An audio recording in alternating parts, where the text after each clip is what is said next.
1707 ਈਸਵੀ ਵਿੱਚ ਔਰੰਗਜ਼ੇਬ ਦੀ ਮੌਤ ਤੋਂ ਬਾਅਦ ਦੱਖਣ ਦੇ ਵਿੱਚ ਬਹੁਤ ਸਾਰੀਆਂ ਨਵੀਆਂ ਤਾਕਤਾਂ ਦਾ ਉਥਾਨ ਹੋਇਆ ਸੀ। ਉਹਨਾਂ ਦੇ ਵਿੱਚੋਂ ਸਭ ਤੋਂ ਮਹੱਤਵਪੂਰਨ ਸੀ ਮਰਾਠੇ। ਮਰਾਠਿਆਂ ਨੇ ਉਸ ਵੇਲੇ ਬਹੁਤ ਉન્નਤੀ ਕੀਤੀ, ਬਹੁਤ ਤਰੱਕੀ ਕੀਤੀ ਔਰ ਮਰਾਠਿਆਂ ਦੇ ਨੇਤਾ ਸ਼ਿਵਾਜੀ ਦਾ ਉਸ ਦੇ ਵਿੱਚ ਬਹੁਤ ਹੀ ਵਿਸ਼ੇਸ਼ ਵਰਣਨਯੋਗ ਯੋਗਦਾਨ ਰਿਹਾ ਹੈ। ਤਾਂ ਅੱਜ ਅਸੀਂ ਉਹਨਾਂ ਦੇ ਬਾਰੇ ਹੀ ਜਾਣਕਾਰੀ ਹਾਸਲ ਕਰਾਂਗੇ। ਜੋ ਸਾਡੇ ਚੈਪਟਰ ਦਾ ਨਾਮ ਹੈ, ਜੋ ਸਾਡਾ ਟੌਪਿਕ ਹੈ ਕਿ ਦੱਖਣੀ ਭਾਰਤ ਵਿੱਚ ਨਵੀਆਂ ਸ਼ਕਤੀਆਂ ਦਾ ਉਥਾਨ ਪਾਰਟ 1। ਇਸ ਦੇ ਪਹਿਲੇ ਭਾਗ ਦੇ ਬਾਰੇ ਅੱਜ ਅਸੀਂ ਜਾਣਕਾਰੀ ਹਾਸਲ ਕਰਾਂਗੇ। ਸਭ ਤੋਂ ਪਹਿਲਾਂ ਅਸੀਂ ਇਹ ਜਾਣਾਂਗੇ ਕਿ ਮਰਾਠਿਆਂ ਨੇ ਆਪਣੀ ਸ਼ਕਤੀ ਨੂੰ ਜੇ ਵਧਾਇਆ ਸੀ ਤਾਂ ਉਸ ਦੇ ਮਰਾਠਾ ਸ਼ਕਤੀ ਦੇ ਉਥਾਨ ਦੇ ਕੀ ਕਾਰਨ ਸਨ, ਜਿਸ ਦੇ ਵਿੱਚ ਸਭ ਤੋਂ ਪਹਿਲਾ ਹੈ ਕਿ ਪਹਿਲਾ ਕਾਰਨ ਸੀ ਕਿ ਮਹਾਰਾਸ਼ਟਰ ਦੀ ਭੂਗੋਲਿਕ ਸਥਿਤੀ ਸੀ। ਆਪਣੀ ਭੂਗੋਲਿਕ ਭਾਵ ਕਿ ਜੀਓਗ੍ਰਾਫੀਕਲ ਫੀਚਰਸ ਦੇ ਆਧਾਰ ਤੇ ਉਹ ਮਰਾਠੇ ਬਹੁਤ ਦੇਰ ਤੱਕ ਹਮਲਿਆਂ ਤੋਂ ਬਚੇ ਰਹੇ ਔਰ ਕੁਦਰਤੀ ਤੌਰ ਤੇ ਪਹਾੜਾਂ ਨਾਲ ਘਿਰੇ ਹੋਣ ਕਰਕੇ ਉਹ ਗੁਰੀਲਾ ਯੁੱਧ ਪ੍ਰਣਾਲੀ ਦੇ ਵਿੱਚ ਬਹੁਤ ਹੀ ਨਿਪੁੰਨ ਹੋ ਚੁੱਕੇ ਸਨ ਔਰ ਉਹ ਗੁਰੀਲਾ ਲੜਾਈ ਦੇ ਢੰਗ ਨਾਲ ਹੀ ਹਮਲਿਆਂ ਤੋਂ ਆਪਣੇ ਆਪ ਨੂੰ ਬਚਾਉਂਦੇ ਸਨ। ਦੂਸਰਾ ਇਸ ਦੇ ਵਿੱਚ ਪੁਆਇੰਟ ਕਿ ਮਰਾਠਿਆਂ ਦੀ ਸ਼ਕਤੀ ਦੇ ਉਥਾਨ ਦੇ ਕਾਰਨ ਦਾ ਮਰਾਠਿਆਂ ਨੇ ਵਿਜੇਨਗਰ ਦੀਆਂ ਮਹਾਨ ਸਫਲਤਾਵਾਂ ਤੋਂ ਪ੍ਰੇਰਨਾ ਲਈ ਸੀ। ਤੀਸਰਾ ਕਾਰਨ ਹੈ ਮਰਾਠਾ ਸ਼ਕਤੀ ਦੇ ਉਥਾਨ ਦਾ ਕਿ ਮਹਾਰਾਸ਼ਟਰ ਦੇ ਮਹਾਨ ਸੰਤ ਤੁਕਾਰਾਮ, ਰਾਮਦਾਸ ਅਤੇ ਏਕਨਾਥ ਨੇ ਜਾਤੀ ਭੇਦਭਾਵ ਦੇ ਵਿਰੁੱਧ ਆਵਾਜ਼ ਉੱਚੀ ਕਰਕੇ ਮਰਾਠਿਆਂ ਵਿੱਚ ਏਕਤਾ ਭਰ ਦਿੱਤੀ। ਇਸੇ ਤਰ੍ਹਾਂ ਫੋਰਥ ਪੁਆਇੰਟ ਹੈ ਸਾਡੇ ਕੋਲ ਮਰਾਠਾ ਸ਼ਕਤੀ ਦੇ ਉਥਾਨ ਦੇ ਕਾਰਨਾਂ ਦਾ ਕਿ ਔਰੰਗਜ਼ੇਬ ਦੀ ਕੱਟੜ ਧਾਰਮਿਕ ਨੀਤੀ ਨੇ ਵੀ ਮਰਾਠਿਆਂ ਨੂੰ ਇਕੱਠਿਆ ਕਰਨ ਦਾ ਯਤਨ ਕੀਤਾ ਸੀ। ਇਸੇ ਤਰ੍ਹਾਂ ਫਿਫਥ ਪੁਆਇੰਟ ਹੈ ਸਾਡੇ ਕੋਲ ਮਰਾਠਿਆਂ ਦੀ ਸ਼ਕਤੀ ਦੇ ਉਥਾਨ ਦਾ ਕਿ ਸ਼ਿਵਾਜੀ ਦੇ ਰਾਜਨੀਤਿਕ ਅਖਾੜੇ ਵਿੱਚ ਦਾਖਲ ਹੋਣ ਤੋਂ ਪਹਿਲਾਂ ਮਰਾਠੇ ਯੁੱਧ ਕਲਾ ਵਿੱਚ ਕਾਫੀ ਨਿਪੁੰਨ ਹੋ ਚੁੱਕੇ ਸੀ। ਸਿਕਸਥ ਹੈ ਪੁਆਇੰਟ ਇੱਥੇ ਸਾਡੇ ਕੋਲ ਮਰਾਠਾ ਸਾਹਿਤ ਤੇ ਭਾਸ਼ਾ ਨੇ ਮਰਾਠਾ ਲੋਕਾਂ ਦੇ ਵਿੱਚ ਜਾਗ੍ਰਿਤੀ ਪੈਦਾ ਕਰ ਦਿੱਤੀ ਸੀ ਕਿ ਮਰਾਠਾ ਸਾਹਿਤ, ਮਰਾਠਾ ਲਿਟਰੇਚਰ ਅਤੇ ਭਾਸ਼ਾ ਨੇ ਮਰਾਠਾ ਲੋਕ ਤਰ੍ਹਾਂ ਅਵੇਅਰਨੈਸ ਪੈਦਾ ਕਰ ਦਿੱਤੀ ਸੀ ਉਹਨਾਂ ਦੇ ਉਥਾਨ ਦੇ ਲਈ। ਸੈਵਨਥ ਪੁਆਇੰਟ ਹੈ ਸਾਡੇ ਕੋਲ ਸ਼ਿਵਾਜੀ ਦੀ ਅਗਵਾਈ ਅਤੇ ਉਹਨਾਂ ਦੇ ਵਿਅਕਤੀਤਵ ਨੇ ਮਰਾਠਾ ਸ਼ਕਤੀ ਦੇ ਉਥਾਨ ਵਿੱਚ ਬਹੁਤ ਮਹੱਤਵਪੂਰਨ ਯੋਗਦਾਨ ਦਿੱਤਾ।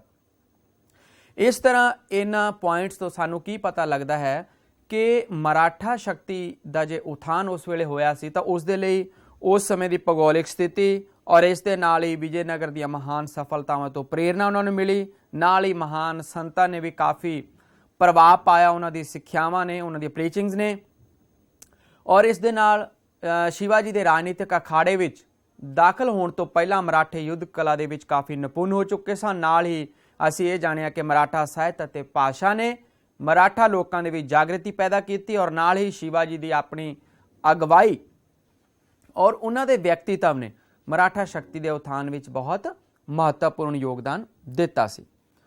ਇਹ ਤਾਂ ਸੀ ਮਰਾਠਾ ਸ਼ਕਤੀ ਦੇ ਉਥਾਨ ਦੇ ਕਾਰਨ ਕਿ causes of the Maratha power.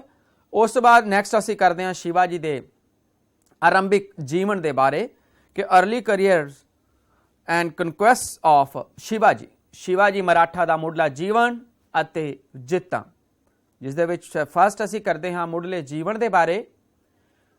ਜਨਮ ਅਤੇ ਮਾਤਾ ਪਿਤਾ। ਇਹ ਪ੍ਰੀਖਿਆ ਦੇ ਵਿੱਚ ਵਿਦਿਆਰਥੀਓ 1 ਨੰਬਰ ਦੇ ਪ੍ਰਸ਼ਨਾਂ ਦੇ ਵਿੱਚ ਪੁੱਛਿਆ ਜਾ ਸਕਦਾ ਹੈ ਕਿ ਸ਼ਿਵਾਜੀ ਦਾ ਜਨਮ ਕਦੋਂ ਅਤੇ ਕਿੱਥੇ ਹੋਇਆ ਸੀ ਔਰ ਉਹਨਾਂ ਦੇ ਪਿਤਾ ਜੀ ਦਾ ਕੀ ਨਾਮ ਸੀ, ਉਹਨਾਂ ਦੀ ਮਾਤਾ ਜੀ ਦਾ ਕੀ ਨਾਮ ਸੀ। ਤਾਂ ਇਹ ਤੁਸੀਂ ਆਪਣੀਆਂ ਕਾਪੀਜ਼ ਦੇ ਉੱਪਰ ਨੋਟਬੁੱਕਸ ਤੇ ਨੋਟ ਕਰ ਲੈਣਾ ਹੈ ਕਿ ਸ਼ਿਵਾਜੀ ਦਾ ਜਨਮ 20 ਅਪ੍ਰੈਲ 1627 ਈਸਵੀ ਨੂੰ ਸ਼ਮਨੇਰ ਦੇ ਕਿਲੇ ਵਿੱਚ ਸ਼ਾਹ ਜੀ ਭੋਂਸਲੇ ਦੇ ਘਰ ਹੋਇਆ। ਸ਼ਿਵਾਜੀ ਦੀ ਮਾਤਾ ਦਾ ਨਾਮ ਜੀਜਾਬਾਈ ਸੀ ਕਿ ਸ਼ਮਨੇਰ ਦੇ ਕਿਲੇ ਦੇ ਵਿੱਚ 20 ਅਪ੍ਰੈਲ 1627 ਈਸਵੀ ਨੂੰ ਸ਼ਿਵਾਜੀ ਦਾ ਜਨਮ ਹੋਇਆ ਸੀ ਸ਼ਾਹ ਜੀ ਭੋਂਸਲੇ ਦੇ ਘਰ ਔਰ ਉਹਨਾਂ ਦੀ ਮਾਤਾ ਦਾ ਨਾਮ ਜੀਜਾਬਾਈ ਸੀ। ਇਹ ਤਾਂ ਸੀ ਉਹਨਾਂ ਦੇ ਜਨਮ ਅਤੇ ਮਾਤਾ ਪਿਤਾ ਦੇ ਬਾਰੇ। ਨੈਕਸਟ ਅਸੀਂ ਕਰਦੇ ਹਾਂ ਬਚਪਨ ਤੇ ਆਰੰਭਿਕ ਪ੍ਰਭਾਵ। ਉਹਨਾਂ ਦੇ ਬਚਪਨ ਦੇ ਵਿੱਚ ਉਹਨਾਂ ਦੇ ਉੱਪਰ ਸਭ ਤੋਂ ਪਹਿਲਾ ਪ੍ਰਭਾਵ ਕਿਹਨਾਂ ਦੇ ਪਏ ਕਿ ਸਭ ਤੋਂ ਪਹਿਲਾ ਪ੍ਰਭਾਵ ਸ਼ਿਵਾਜੀ ਉੱਤੇ ਆਪ ਜੀ ਦੀ ਦੇਵੀ ਸਮਾਨ ਮਾਤਾ ਜੀਜਾਬਾਈ ਦਾ ਸੀ ਪ੍ਰਭਾਵ ਉਹਨਾਂ ਦੇ ਉੱਪਰ, ਕਿ ਮਾਤਾ ਜੀਜਾਬਾਈ ਬਹੁਤ ਹੀ ਧਾਰਮਿਕ ਵਿਚਾਰਾਂ ਵਾਲੀ ਇਸਤਰੀ ਸੀ। ਉਹਨਾਂ ਨੇ ਸ਼ਿਵਾ ਜੀ ਦੇ ਅੰਦਰ ਪੁਰਾਣਾ ਇਤਿਹਾਸ, ਰਮਾਇਣ ਅਤੇ ਮਹਾਭਾਰਤ ਦੀਆਂ ਕਹਾਣੀਆਂ ਉਹਨਾਂ ਨੂੰ ਸੁਣਾ ਕੇ ਕੌਮੀ ਏਕਤਾ ਅਤੇ ਦੇਸ਼ ਭਗਤੀ ਦੇ ਜਜ਼ਬੇ ਕੁੱਟ ਕੇ ਉਹਨਾਂ ਦੇ ਅੰਦਰ ਭਰ ਦਿੱਤੇ ਸਨ। ਔਰ ਉਹਨਾਂ ਦੀ ਮਾਤਾ ਨੇ ਸਦਾ ਹੀ ਉਹਨਾਂ ਨੂੰ ਬਹਾਦਰਾਂ ਦੀਆਂ ਔਰ ਉੱਚੇ ਆਦਰਸ਼ਾਂ ਦੀਆਂ ਕਹਾਣੀਆਂ ਸੁਣਾਈਆਂ, ਜਿਸ ਕਰਕੇ ਸ਼ਿਵਾ ਜੀ ਬਹੁਤ ਬਹਾਦਰ ਅਤੇ ਦੇਸ਼ ਭਗਤ ਉਹ ਬਣ ਗਏ ਸਨ। ਦੂਜਾ ਪ੍ਰਭਾਵ ਬਚਪਨ ਦੇ ਵਿੱਚ ਉਹਨਾਂ ਦੇ ਉੱਪਰ ਪਿਆ ਆਪ ਦੇ ਗੁਰੂ ਦਾਦਾ ਕੌਂਡਦੇਵ ਜੀ ਦਾ ਸੀ, ਔਰ ਜਿਨ੍ਹਾਂ ਨੇ ਆਪ ਨੂੰ ਸ਼ਾਸਤਰਾਂ ਦੀ ਪੜ੍ਹਾਈ ਦੇ ਨਾਲ ਸ਼ਸਤਰ ਵਿੱਦਿਆ ਦੇ ਵਿੱਚ ਵੀ ਨਿਪੁੰਨ ਕਰ ਦਿੱਤਾ ਸੀ। ਤੀਜਾ ਪ੍ਰਭਾਵ ਆਪ ਉੱਤੇ ਸੰਤ ਏਕਨਾਥ ਅਤੇ ਗੁਰੂ ਰਾਮਦਾਸ ਦਾ ਸੀ। ਇਹ ਸ਼ਿਵਾ ਜੀ ਦੇ ਅਧਿਆਤਮਕ ਗੁਰੂ ਸਨ। ਇਹ ਤਾਂ ਸੀ ਉਹਨਾਂ ਦੇ ਬਚਪਨ ਦੇ ਉੱਪਰ ਆਰੰਭਿਕ ਪ੍ਰਭਾਵ ਕਿਹਨਾਂ ਦੇ ਪਏ, ਜਿਸ ਦੇ ਵਿੱਚ ਪਹਿਲਾ ਪ੍ਰਭਾਵ ਉਹਨਾਂ ਦੀ ਮਾਤਾ ਦਾ ਸੀ, ਜੀਜਾਬਾਈ ਦਾ। ਦੂਜਾ ਪ੍ਰਭਾਵ ਉਹਨਾਂ ਦੇ ਦਾਦਾ ਗੁਰੂ ਕੌਂਡਦੇਵ ਦਾ ਸੀ, ਔਰ ਤੀਜਾ ਪ੍ਰਭਾਵ ਸੰਤ ਏਕਨਾਥ ਅਤੇ ਗੁਰੂ ਰਾਮਦਾਸ ਜੀ ਦਾ ਸੀ, ਜੋ ਸ਼ਿਵਾ ਜੀ ਦੇ ਅਧਿਆਤਮਕ ਗੁਰੂ ਸਨ। ਉਸ ਤੋਂ ਬਾਅਦ ਨੈਕਸਟ ਅਸੀਂ ਕਰਦੇ ਹਾਂ ਉਹਨਾਂ ਦੀਆਂ ਮੁੱਢਲੀਆਂ ਜਿੱਤਾਂ ਦੇ ਬਾਰੇ। ਮੁੱਢਲੀਆਂ ਜਿੱਤਾਂ ਦੇ ਵਿੱਚ ਫਸਟ ਹੈ ਪਹਾੜੀ ਕਿਲਿਆਂ ਉੱਤੇ ਅਧਿਕਾਰ। ਕਿ ਪੂਨਾ ਦੀ ਜਗੀਰ 1641 ਵਿੱਚ ਸ਼ਿਵਾ ਜੀ ਨੇ ਆਪਣੇ ਹੱਥਾਂ ਵਿੱਚ ਲੈ ਲਈ, ਔਰ ਬਹੁਤ ਭਾਰੀ ਗਿਣਤੀ ਦੇ ਵਿੱਚ ਜੋ ਯੰਗਸਟਰ ਸਨ, ਨੌਜਵਾਨ ਸਨ, ਉਹਨਾਂ ਦੀ ਅਗਵਾਈ ਪ੍ਰਾਪਤ ਕਰ ਲਈ ਸੀ ਉਹਨਾਂ ਨੇ, ਔਰ ਪੂਨਾ ਦੇ ਨੇੜੇ ਕਈ ਕਿਲਿਆਂ ਉੱਤੇ ਉਹਨਾਂ ਨੇ ਅਧਿਕਾਰ ਕਰ ਲਿਆ ਸੀ। ਔਰ ਉਹਨਾਂ ਦੇ ਦਾਦਾ ਜੀ ਕੌਂਡਦੇਵ, ਉਹਨਾਂ ਦੇ ਕੋਲੋਂ ਉਹਨਾਂ ਦੇ ਤਾੜੀਮ ਵਾਲਾ ਮਾਹੌਲ ਜੋ ਜੀਵਨ ਉਹ ਸਹਾਰਿਆ ਨਹੀਂ ਗਿਆ, ਔਰ ਇਸੇ ਗਮ ਦੇ ਵਿੱਚ ਉਹ 1646 ਈਸਵੀ ਦੇ ਵਿੱਚ ਉਹਨਾਂ ਦੀ ਡੈਥ ਹੋ ਗਈ ਸੀ, ਉਹਨਾਂ ਦੀ ਮੌਤ ਹੋ ਗਈ ਸੀ। ਇਸ ਦੇ ਕਾਰਨ ਸ਼ਿਵਾ ਜੀ ਪੂਰੀ ਤਰ੍ਹਾਂ ਨਾਲ ਫ੍ਰੀ ਹੋ ਗਏ ਸਨ, ਆਜ਼ਾਦ ਹੋ ਗਏ ਸਰ। ਉਹਨਾਂ ਨੇ ਬੇਫਿਕਰ ਹੋ ਕੇ ਆਪਣੀਆਂ ਜਿੱਤਾਂ ਨੂੰ ਜਿੱਤਣਾ ਸ਼ੁਰੂ ਕਰ ਦਿੱਤਾ ਸੀ। ਨੈਕਸਟ ਹੈ ਤੋਰਨ ਅਤੇ ਹੋਰ ਕਿਲਿਆਂ ਦੇ ਉੱਪਰ ਅਧਿਕਾਰ। ਤੋਰਨ ਦੇ ਕਿਲੇ ਦੇ ਉੱਤੇ ਉਹਨਾਂ ਨੇ ਆਪਣਾ ਅਧਿਕਾਰ ਕੀਤਾ, ਕਿਉਂਕਿ ਬੀਜਾਪੁਰ ਉਸ ਸਮੇਂ ਜੋ ਰਾਜ ਸੀ ਉਹ ਪੱਤਣ ਦੇ ਵੱਲ ਜਾ ਰਿਹਾ ਸੀ, ਔਰ ਉਸ ਦੀ ਕਮਜ਼ੋਰੀ ਦਾ ਲਾਭ ਉਠਾ ਕੇ ਤੋਰਨਾਂ ਦੇ ਕਿਲੇ ਦੇ ਉੱਪਰ ਅਧਿਕਾਰ ਕਰ ਲਿਆ। ਉਹਨਾਂ ਨੇ ਮੁਸਲਮਾਨ ਸੈਨਾਪਤੀ ਦੇ ਕੋਲੋਂ ਉਹ ਕਿਲਾ ਖੋਹ ਲਿਆ ਸੀ, ਔਰ ਉਸ ਤੋਂ ਬਾਅਦ ਉੱਥੋਂ ਉਹਨਾਂ ਨੂੰ 2 ਲੱਖ ਰੁਪਏ ਦੀ ਰਕਮ ਹਾਸਲ ਹੋਈ ਸੀ। ਤੋਰਨ ਤੋਂ ਕੋਈ 5 ਮੀਲ ਦੀ ਦੂਰੀ ਤੇ ਉਹਨਾਂ ਨੇ ਨਵਾਂ ਕਿਲਾ ਉਸਾਰਿਆ, ਜਿਸ ਦਾ ਨਾਮ ਉਹਨਾਂ ਨੇ ਰਾਏਗੜ੍ਹ ਰੱਖਿਆ, ਔਰ ਨਾਲ ਹੀ ਸ਼ਿਵਾ ਜੀ ਨੇ ਪ੍ਰਤਾਪਗੜ੍ਹ, ਪੁਰੰਦਰ ਅਤੇ ਕੋਂਕਣ ਦੇ ਕਿਲੇ ਵੀ ਜਿੱਤ ਲਏ ਸਨ। ਉਸ ਤੋਂ ਬਾਅਦ ਨੈਕਸਟ ਹੈ ਸਾਡੇ ਕੋਲ ਸ਼ਿਵਾ ਜੀ ਦੇ ਪਿਤਾ ਦੀ ਗ੍ਰਿਫਤਾਰੀ ਅਤੇ ਰਿਹਾਈ। ਸ਼ਿਵਾ ਜੀ ਦੇ ਹਮਲਿਆਂ ਦੇ ਕਾਰਨ ਔਰ ਉਹਨਾਂ ਦੇ ਕਿਲੇ ਜਿੱਤਣ ਦੇ ਕਾਰਨ ਬੀਜਾਪੁਰ ਦੇ ਰਾਜੇ ਨੂੰ ਬਹੁਤ ਗੁੱਸਾ ਆਇਆ ਸੀ, ਔਰ ਉਹਨਾਂ ਨੇ ਸ਼ਾਹ ਜੀ ਭੋਂਸਲੇ ਨੂੰ ਕੈਦ ਕਰ ਲਿਆ, ਜੋ ਕਿ ਸ਼ਿਵਾ ਜੀ ਦੇ ਪਿਤਾ ਜੀ ਸਨ। ਔਰ ਪਿਤਾ ਜੀ ਦੇ ਕੈਦ ਹੋਣ ਦੇ ਕਾਰਨ ਸ਼ਿਵਾ ਜੀ ਬਹੁਤ ਦੁਖੀ ਹੋਏ। ਪਹਿਲਾਂ ਉਹਨਾਂ ਨੇ ਕਾਫੀ ਕੂਟਨੀਤੀ ਤੋਂ ਕੰਮ ਲਿਆ, ਲੇਕਿਨ ਉਹਨਾਂ ਦੀਆਂ ਸਾਰੀਆਂ ਚਾਲਾਂ ਉਹ ਸਫਲ ਨਹੀਂ ਹੋ ਪਾਈਆਂ। ਇਸ ਕਰਕੇ ਉਸਨੇ ਬੀਜਾਪੁਰ ਦੇ ਸ਼ਾਸਕ ਨੂੰ ਉਸਦੇ ਰਾਜ ਦੇ ਦਿੱਤੇ ਅਤੇ ਉਸ ਉੱਤੇ ਹਮਲਾ ਨਾ ਕਰਨ ਦਾ ਵਚਨ ਦੇ ਕੇ ਆਪਣੇ ਪਿਤਾ ਨੂੰ ਉਸਨੇ ਰਿਹਾ ਕਰਵਾਇਆ ਸੀ। ਸੋ 1649 ਤੋਂ 1655 ਈਸਵੀ ਤੱਕ ਸ਼ਿਵਾ ਜੀ ਨੇ ਕਿਸੇ ਤੇ ਵੀ ਹਮਲਾ ਨਾ ਕੀਤਾ। ਉਸ ਤੋਂ ਬਾਅਦ ਨੈਕਸਟ ਹੈ ਜਾਵਲੀ ਉੱਤੇ ਅਧਿਕਾਰ 1656 ਈਸਵੀ।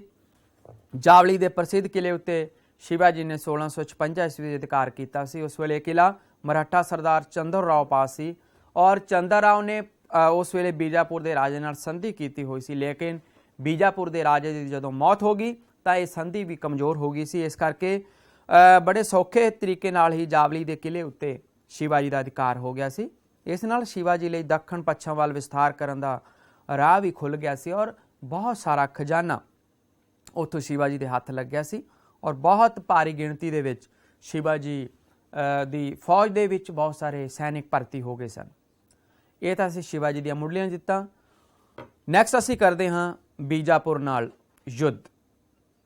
ਬੀਜਾਪੁਰ ਨਾਲ ਯੁੱਧ, ਜਿਸ ਦੇ ਵਿੱਚ ਕਿਉਂਕਿ ਬੀਜਾਪੁਰ ਦਾ ਸੁਲਤਾਨ ਸ਼ਿਵਾ ਜੀ ਦੀ ਵੱਧਦੀ ਹੋਈ ਤਾਕਤ ਨੂੰ ਸਹਾਰ ਨਹੀਂ ਸਕਦਾ ਸੀ, ਇਸ ਕਰਕੇ ਉਸਨੇ ਆਪਣੇ ਸੈਨਾਪਤੀ ਅਫਜ਼ਲ ਖਾਂ ਨੂੰ ਬਹੁਤ ਭਾਰੀ ਸੈਨਾ ਦੇ ਕੇ ਸ਼ਿਵਾ ਜੀ ਦੇ ਵਿਰੁੱਧ ਲੜਾਈ ਕਰਨ ਦੇ ਲਈ ਭੇਜਿਆ ਸੀ।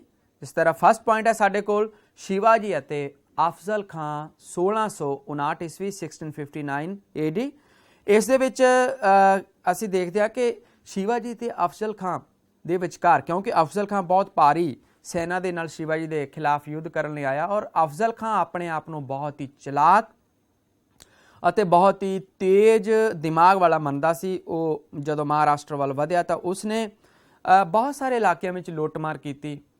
ਔਰ ਉਸਨੇ ਆਪਣੇ ਵੱਲੋਂ ਕੋਸ਼ਿਸ਼ ਕੀਤੀ ਕਿ ਕੂਟਨੀਤੀ ਦੇ ਨਾਲ ਹੀ ਉਹ ਸ਼ਿਵਾਜੀ ਨੂੰ ਹਰਾ ਸਕਦਾ ਹੈ, ਉਸ ਤੋਂ ਬਿਨਾਂ ਉਹ ਸ਼ਿਵਾਜੀ ਨੂੰ ਨਹੀਂ ਹਰਾ ਸਕਦਾ। ਇਸ ਕਰਕੇ ਉਸਨੇ ਸੁਲ੍ਹਾ ਸਫਾਈ ਲਈ ਇੱਕ ਏਲਚੀ ਕ੍ਰਿਸ਼ਨਾ ਜੀ ਭਾਸਕਰ ਨੂੰ ਸ਼ਿਵਾਜੀ ਕੋਲ ਭੇਜਿਆ। ਸ਼ਿਵਾਜੀ ਪਹਿਲਾਂ ਥੋੜਾ ਉਹ ਦੁਚਿੱਤੀ ਵਿੱਚ ਰਹੇ, ਥੋੜਾ ਕਨਫਿਊਜ਼ ਰਹੇ, ਪਰ ਕ੍ਰਿਸ਼ਨਾ ਜੀ ਨੇ ਇਹ ਇਸ਼ਾਰਾ ਕਰ ਦਿੱਤਾ ਕਿ ਅਫਜ਼ਲ ਖਾਨ ਦੀ ਨੀਅਤ ਠੀਕ ਨਹੀਂ ਹੈ ਔਰ ਉਹ ਕਿਸੇ ਵੀ ਵੇਲੇ ਸ਼ਿਵਾਜੀ ਨੂੰ ਧੋਖਾ ਦੇ ਸਕਦਾ ਹੈ। ਔਰ ਸ਼ਿਵਾਜੀ ਜਦੋਂ ਮੁਲਾਕਾਤ ਕਰਨ ਦੇ ਲਈ ਗਏ, ਪ੍ਰਤਾਪਗੜ੍ਹ ਵਿਖੇ ਇੱਕ ਜਗ੍ਹਾ ਨਿਸ਼ਚਿਤ ਹੋਈ ਜਿੱਥੇ ਉਹਨਾਂ ਦੀ ਮੁਲਾਕਾਤ ਹੋਈ। ਤਾਂ ਜਦੋਂ ਮੁਲਾਕਾਤ ਕਰਨ ਲਈ ਗਏ ਤਾਂ ਸ਼ਿਵਾਜੀ ਪੂਰੀ ਤਿਆਰੀ ਨਾਲ ਗਏ ਸਨ ਕਿ ਜਦੋਂ ਅਫਜ਼ਲ ਖਾਨ ਤੇ ਸ਼ਿਵਾਜੀ ਇੱਕ ਦੂਜੇ ਨਾਲ ਹੱਗ ਕਰਨ ਲੱਗੇ, ਉਹ ਗਲੇ ਮਿਲਣ ਲੱਗੇ, ਤਾਂ ਉਸ ਵੇਲੇ ਅਫਜ਼ਲ ਖਾਨ ਨੇ ਕਟਾਰੀ ਕੱਢ ਲਈ ਔਰ ਉਹ ਜਿਵੇਂ ਹੀ ਸ਼ਿਵਾਜੀ ਨੂੰ ਮਾਰਨ ਲੱਗੇ ਤਾਂ ਸ਼ਿਵਾਜੀ ਨੇ ਪਹਿਲਾਂ ਹੀ ਉਹਨਾਂ ਦੇ ਪੇਟ ਦੇ ਵਿੱਚ ਬਿਛੂਆ ਘੋਂਪ ਦਿੱਤਾ ਸੀ ਔਰ ਇਸ ਨਾਲ ਉਹਨਾਂ ਨੇ ਅਫਜ਼ਲ ਖਾਨ ਤੋਂ ਪਹਿਲਾਂ ਹੀ ਅਫਜ਼ਲ ਖਾਨ ਨੂੰ ਸ਼ਿਵਾਜੀ ਨੇ ਮਾਰ ਦਿੱਤਾ ਸੀ। ਇਸ ਤਰ੍ਹਾਂ ਅਫਜ਼ਲ ਖਾਨ ਦੇ ਮਰਦਿਆਂ ਹੀ ਮਰਾਠਿਆਂ ਸਿਪਾਹੀਆਂ ਨੇ ਉਸ ਵੇਲੇ ਆਰਾਮ ਕਰਦੇ ਵੈਰੀਆਂ ਦੇ ਉੱਪਰ ਬੜੇ ਟੁੱਟ ਕੇ ਹਮਲਾ ਕੀਤਾ ਔਰ ਇਸ ਨਾਲ ਬੁਰੀ ਤਰ੍ਹਾਂ ਹਾਰ ਹੋਈ ਬੀਜਾਪੁਰ ਨੂੰ ਔਰ ਸ਼ਿਵਾਜੀ ਨੂੰ ਜਿੱਤ ਪ੍ਰਾਪਤ ਹੋਈ। ਮਰਾਠਿਆਂ ਦੇ ਹੱਥ ਬਹੁਤ ਸਾਰਾ ਧਨ ਵੀ ਲੱਗਿਆ। ਉਸ ਤੋਂ ਬਾਅਦ ਨੈਕਸਟ ਹੈ ਪਨਿਹਾਲਾ ਦੀ ਜਿੱਤ 1660 ਈਸਵੀ ਅਤੇ ਬੀਜਾਪੁਰ ਸੁਲਤਾਨ ਦੀ ਅਸਫਲਤਾ। ਅਫਜ਼ਲ ਖਾਨ ਦੇ ਕਤਲ ਪਿੱਛੋਂ ਸ਼ਿਵਾਜੀ ਦਾ ਹੌਸਲਾ ਬਹੁਤ ਉਸ ਵੇਲੇ ਵੱਧ ਚੁੱਕਿਆ ਸੀ ਔਰ ਅੱਗੇ ਵੱਧ ਕੇ ਉਹਨਾਂ ਨੇ ਪਨਿਹਾਲਾ ਅਤੇ ਆਲੇ ਦੁਆਲੇ ਦੇ ਬਹੁਤ ਸਾਰੇ ਇਲਾਕਿਆਂ ਤੇ ਸ਼ਿਵਾਜੀ ਨੇ ਆਪਣਾ ਅਧਿਕਾਰ ਕਰ ਲਿਆ ਸੀ। ਇਸ ਤਰ੍ਹਾਂ ਸੁਲਤਾਨ ਨੂੰ ਬਹੁਤ ਗੁੱਸਾ ਆਇਆ ਔਰ ਉਸਨੇ ਸਿੱਧੀ ਜੋਹਰ ਦੇ ਅਧੀਨ ਇੱਕ ਭਾਰੀ ਸੈਨਾ ਭੇਜੀ ਔਰ ਉਹ ਸੈਨਾ ਨੇ ਪਨਿਹਾਲਾ ਨੂੰ ਘੇਰ ਲਿਆ ਸੀ। ਇਸ ਤਰ੍ਹਾਂ ਉਸ ਤੋਂ ਬਾਅਦ ਲੇਕਿਨ ਇਹ ਘੇਰਾ ਜਦੋਂ 4 ਮਹੀਨੇ ਤੱਕ ਜਾਰੀ ਰਿਹਾ ਤਾਂ ਇੱਕ ਰਾਤ ਸ਼ਿਵਾਜੀ ਉੱਥੋਂ ਬਚ ਕੇ ਨਿਕਲ ਗਏ ਸਨ ਔਰ ਇਸ ਦਾ ਪੂਰੀ ਤਰ੍ਹਾਂ ਜੋ ਦੋਸ਼ ਲੱਗਿਆ ਸੀ ਉਹ ਉਸ ਵੇਲੇ ਸਿੱਧੀ ਜੋਹਰ ਸੈਨਾਪਤੀ ਤੇ ਲੱਗਿਆ। ਬਾਅਦ ਦੇ ਵਿੱਚ ਸੁਲਤਾਨ ਆਦਿਲ ਸ਼ਾਹ ਨੇ ਆਪ ਕਮਾਂਡ ਸੰਭਾਲੀ ਔਰ ਕਈ ਕਿਲਿਆਂ ਤੇ ਅਧਿਕਾਰ ਕਰ ਲਿਆ ਸੀ, ਪਰ ਛੇਤੀ ਹੀ ਬਰਸਾਤ ਸ਼ੁਰੂ ਹੋ ਗਈ ਜਿਸ ਕਰਕੇ ਬੀਜਾਪੁਰੀ ਫੌਜਾਂ ਲੜ ਨਾ ਸਕੀਆਂ ਅਤੇ ਹਾਰ ਗਈਆਂ। ਇਸ ਕਰਕੇ ਸ਼ਿਵਾਜੀ ਨੇ ਉਹਨਾਂ ਇਲਾਕਿਆਂ ਦੇ ਉੱਤੇ ਆਪਣਾ ਅਧਿਕਾਰ ਕਰ ਲਿਆ ਸੀ। ਇਸ ਤਰ੍ਹਾਂ ਬੀਜਾਪੁਰ ਸੁਲਤਾਨ ਉਹ ਅਸਫਲ ਹੋ ਗਿਆ ਸੀ। ਉਸ ਤੋਂ ਬਾਅਦ ਨੈਕਸਟ ਕਰਦੇ ਹਾਂ ਅਸੀਂ ਇਹ ਤਾਂ ਸੀ ਬੀਜਾਪੁਰ ਨਾਲ ਸੰਘਰਸ਼ ਜਿਸ ਦੇ ਵਿੱਚ ਅਸੀਂ ਸ਼ਿਵਾਜੀ ਅਤੇ ਅਫਜ਼ਲ ਖਾਨ, ਉਸ ਤੋਂ ਬਾਅਦ ਪਨਿਹਾਲਾ ਦੀ ਜਿੱਤ ਸ਼ਿਵਾਜੀ ਦੀ ਅਤੇ ਬੀਜਾਪੁਰ ਸੁਲਤਾਨ ਦੀ ਅਸਫਲਤਾ। ਨੈਕਸਟ ਅਸੀਂ ਕਰਦੇ ਹਾਂ ਮੁਗਲਾਂ ਦੇ ਨਾਲ ਸੰਘਰਸ਼। ਮੁਗਲਾਂ ਦੇ ਨਾਲ ਸੰਘਰਸ਼ ਦੇ ਵਿੱਚ ਅਸੀਂ ਜਾਣਦੇ ਹਾਂ ਕਿ ਜਦੋਂ ਔਰੰਗਜ਼ੇਬ ਮੁਗਲ ਸਮਰਾਟ ਬਣਿਆ ਤਾਂ ਉਹ ਉਸ ਦਾ ਪਹਿਲਾ ਮਕਸਦ ਸੀ ਕਿ ਉਹ ਮਰਾਠਿਆਂ ਦੀ ਸ਼ਕਤੀ ਨੂੰ ਖਤਮ ਕਰਨਾ ਚਾਹੁੰਦਾ ਸੀ। ਇਸ ਲਈ ਉਸਨੇ ਆਪਣੇ ਮਾਮੇ ਸ਼ਾਇਸਤਾ ਖਾਨ ਨੂੰ ਭਾਰੀ ਫੌਜ ਦੇ ਕੇ ਮਰਾਠਿਆਂ ਦੀ ਸ਼ਕਤੀ ਨੂੰ ਕੁਚਲਣ ਦੇ ਲਈ ਦੱਖਣ ਵੱਲ ਭੇਜਿਆ ਸੀ। ਇਸ ਦੇ ਵਿੱਚ ਫਸਟ ਪੁਆਇੰਟ ਹੈ ਸ਼ਾਇਸਤਾ ਖਾਨ ਅਤੇ ਸ਼ਿਵਾਜੀ 1660 ਈਸਵੀ ਤੋਂ 1663 ਈਸਵੀ। ਸ਼ਾਇਸਤਾ ਖਾਨ ਅਤੇ ਸ਼ਿਵਾਜੀ ਜਦੋਂ ਸ਼ਾਇਸਤਾ ਖਾਨ ਨੇ ਅਹਿਮਦਾਬਾਦ ਤੋਂ ਕੂਚ ਕੀਤਾ ਤਾਂ ਹੌਲੀ ਹੌਲੀ ਪੂਨੇ ਤੱਕ ਸਾਰੇ ਕਿਲਿਆਂ ਦੇ ਉੱਤੇ ਆਪਣਾ ਉਹ ਅਧਿਕਾਰ ਕਰਦਾ ਗਿਆ। ਪੂਨਾ ਸ਼ਿਵਾਜੀ ਦੀ ਰਾਜਧਾਨੀ ਸੀ, ਇਸ ਲਈ ਸ਼ਿਵਾਜੀ ਦੇ ਮਾਨ ਨੂੰ ਬਹੁਤ ਧੱਕਾ ਲੱਗਿਆ। ਉਸ ਵੇਲੇ ਬਰਸਾਤ ਸ਼ੁਰੂ ਹੋਣ ਵਾਲੀ ਸੀ, ਇਸ ਕਰਕੇ ਸ਼ਾਇਸਤਾ ਖਾਨ ਨੇ ਬਰਸਾਤ ਦਾ ਮੌਸਮ ਪੂਨੇ ਗੁਜ਼ਾਰਨ ਦਾ ਫੈਸਲਾ ਕੀਤਾ ਸੀ। ਨੈਕਸਟ ਹੈ ਸ਼ਾਇਸਤਾ ਖਾਨ ਉੱਤੇ ਛਾਪਾ 1663 ਈਸਵੀ। ਸ਼ਿਵਾਜੀ ਨੇ ਮੁਗਲਾਂ ਦੇ ਉੱਪਰ ਬਹੁਤ ਹੀ ਇੱਕ ਤਰ੍ਹਾਂ ਨਾਲ ਕਰਾਰੀ ਸੱਟ ਮਾਰੀ ਜਿਸ ਨਾਲ ਸਾਰਾ ਮੁਗਲ ਸਾਮਰਾਜ ਉਸ ਵੇਲੇ ਕੰਬ ਉੱਠਿਆ ਸੀ ਕਿ ਉਹਨਾਂ ਨੇ ਸ਼ਾਇਸਤਾ ਖਾਨ ਉੱਤੇ ਛਾਪਾ ਮਾਰਿਆ, ਭਾਵ ਕਿ 15 ਅਪ੍ਰੈਲ 1663 ਈਸਵੀ ਨੂੰ ਸ਼ਿਵਾਜੀ ਆਪਣੇ 400 ਜਵਾਨਾਂ ਦੇ ਨਾਲ ਪੂਨਾ ਸ਼ਹਿਰ ਦੇ ਵਿੱਚ ਦਾਖਲ ਹੋਏ ਸੀ ਔਰ ਮੇਨ ਜੋ ਪੂਨੇ ਦਾ ਗੇਟ ਸੀ ਉਸ ਉੱਤੇ ਉਹਨਾਂ ਨੇ ਕਿਹਾ ਕਿ ਇਹ ਮੁਗਲਾਂ ਦੇ ਹੀ ਮਰਾਠੇ ਸੈਨਿਕ ਹਨ ਔਰ ਉਹ ਕਈ ਇਤਿਹਾਸਕਾਰ ਮੰਨਦੇ ਹਨ ਕਿ ਉਹ ਇੱਕ ਬਰਾਤ ਦੇ ਰੂਪ ਵਿੱਚ ਅੰਦਰ ਦਾਖਲ ਹੋਏ ਔਰ ਉਹ ਸਿੱਧਾ ਉਸ ਜਗ੍ਹਾ ਤੇ ਪਹੁੰਚੇ ਜਿਸ ਕਮਰੇ ਦੇ ਵਿੱਚ ਸ਼ਾਇਸਤਾ ਖਾਨ ਸੁੱਤਾ ਹੋਇਆ ਸੀ। ਸ਼ਿਵਾਜੀ ਦੇ ਨਾਲ 200 ਸਿਪਾਹੀ ਵੀ ਉਹ ਪਿੱਛੇ ਆ ਗਏ ਸਨ ਔਰ 200 ਸਿਪਾਹੀ ਉਹ ਬਾਹਰ ਰਾਖੀ ਕਰ ਰਹੇ ਸਨ ਔਰ ਉਸ ਵੇਲੇ ਜਦੋਂ ਹਮਲਾ ਹੋਇਆ ਤਾਂ ਚੰਗੇ ਭਾਗ ਸਨ ਸ਼ਾਇਸਤਾ ਖਾਨ ਦੇ ਕਿ ਉਹ ਜਾਗ ਪਿਆ ਔਰ ਲੇਕਿਨ ਫਿਰ ਵੀ ਉਸਦੀ ਇੱਕ ਉਂਗਲ ਕੱਟੀ ਗਈ ਸੀ ਔਰ ਉਸ ਦੀਆਂ 6 ਪਤਨੀਆਂ ਵੀ ਉਸ ਜਗ੍ਹਾ ਤੇ ਮਰ ਗਈਆਂ ਸਨ ਔਰ ਉਸਦਾ ਪੁੱਤਰ ਵੀ ਮਾਰਿਆ ਗਿਆ ਸੀ।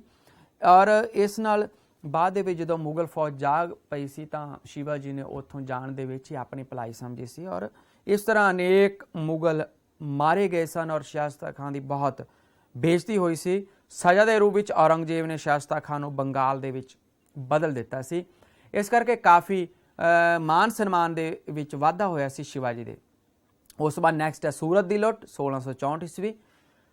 ਸੂਰਤ ਦੀ ਲੁੱਟ ਵੀ ਸ਼ਿਵਾਜੀ ਦੀਆਂ ਮਹਾਨ ਲੁੱਟਾਂ ਦੇ ਵਿੱਚੋਂ ਇੱਕ ਮੰਨੀ ਜਾਂਦੀ ਹੈ ਕਿ ਪਹਿਲਾਂ ਇਸ ਤੋਂ ਪਹਿਲਾਂ ਸ਼ਾਸਤਾ ਖਾਨ ਨੂੰ ਬੁਰੀ ਤਰ੍ਹਾਂ ਹਾਰ ਦਿੱਤੀ ਸੀ ਪੁਣੇ ਦੇ ਵਿੱਚ ਦਾਖਲ ਹੋ ਕੇ ਕਿ ਮੁਗਲਾਂ ਦੇ ਇੰਨੇ ਸਖਤ ਘੇਰੇ ਨੂੰ ਤੋੜ ਕੇ ਸ਼ਿਵਾਜੀ ਦਾਖਲ ਹੋਏ ਸਨ ਪੁਣੇ ਦੇ ਕਿਲੇ ਦੇ ਵਿੱਚ। ਉਸ ਤੋਂ ਬਾਅਦ ਹਲੇ ਉਹ ਸੱਟ ਹਲੇ ਖਤਮ ਨਹੀਂ ਸੀ ਹੋਈ, ਉਸ ਦਾ ਜ਼ਖਮ ਹਲੇ ਨਹੀਂ ਭਰਿਆ ਸੀ ਮੁਗਲਾਂ ਦੇ ਵੱਲੋਂ, ਲੇਕਿਨ ਨਾਲ ਦੀ ਨਾਲ ਸ਼ਿਵਾਜੀ ਨੇ ਸੂਰਤ ਉੱਤੇ ਵੀ ਹਮਲਾ ਕਰ ਦਿੱਤਾ। ਅਚਾਨਕ ਹਮਲਾ ਹੋਇਆ 1664 ਈਸਵੀ ਦੇ ਵਿੱਚ ਔਰ ਸਾਰੇ ਸ਼ਹਿਰ ਦੇ ਵਿੱਚ ਲੋਕ ਇੱਧਰ ਉੱਧਰ ਦੌੜਨਾ ਸ਼ੁਰੂ ਹੋ ਗਏ ਸਨ ਔਰ ਉੱਥੋਂ ਦੇ ਗਵਰਨਰ ਕਿਲੇ ਦੇ ਵਿੱਚ ਚਲਾ ਗਿਆ ਸੀ। ਬਾਅਦ ਦੇ ਵਿੱਚ ਗਵਰਨਰ ਨੇ ਸ਼ਿਵਾਜੀ ਨੂੰ ਮਰਵਾਉਣ ਦੀ ਬਹੁਤ ਕੋਸ਼ਿਸ਼ ਕੀਤੀ ਲੇਕਿਨ ਉਹ ਸਫਲ ਨਹੀਂ ਹੋ ਪਾਇਆ। ਸ਼ਿਵਾਜੀ ਦੇ ਸੈਨਿਕਾਂ ਨੇ ਉਸ ਸ਼ਹਿਰ ਨੂੰ ਰੱਜ ਕੇ ਲੁੱਟਿਆ ਸੀ ਔਰ ਬਾਅਦ ਦੇ ਵਿੱਚ ਪਿੱਛੋਂ ਸ਼ਹਿਰ ਨੂੰ ਅੱਗ ਵੀ ਲਗਾ ਦਿੱਤੀ ਸੀ ਕਿਉਂਕਿ ਸੂਰਤ ਇੱਕ ਵੱਡਾ ਵਪਾਰੀ ਸੀ, ਇਸ ਕਰਕੇ ਉੱਥੋਂ 2 ਕਰੋੜ ਤੋਂ ਵੀ ਵੱਧ ਦਾ ਮਾਲ ਹੱਥ ਲੱਗਿਆ ਸੀ ਸ਼ਿਵਾਜੀ ਨੂੰ। ਉਸ ਤੋਂ ਬਾਅਦ ਨੈਕਸਟ ਹੈ ਰਾਜਾ ਜੈ ਸਿੰਘ ਨਾਲ ਟੱਕਰ ਅਤੇ ਪੁਰੰਦਰ ਦੀ ਸੰਧੀ 1665 ਈਸਵੀ। ਜਦੋਂ ਸ਼ਿਵਾਜੀ ਨੇ ਪਹਿਲਾਂ ਸ਼ਾਸਤਾ ਖਾਨ ਨੂੰ ਹਰਾਇਆ ਪੁਣੇ ਦੇ ਵਿੱਚ ਦਾਖਲ ਹੋ ਕੇ, ਉਸ ਤੋਂ ਬਾਅਦ ਉਸਨੇ ਸੂਰਤ ਨੂੰ ਲੁੱਟਿਆ।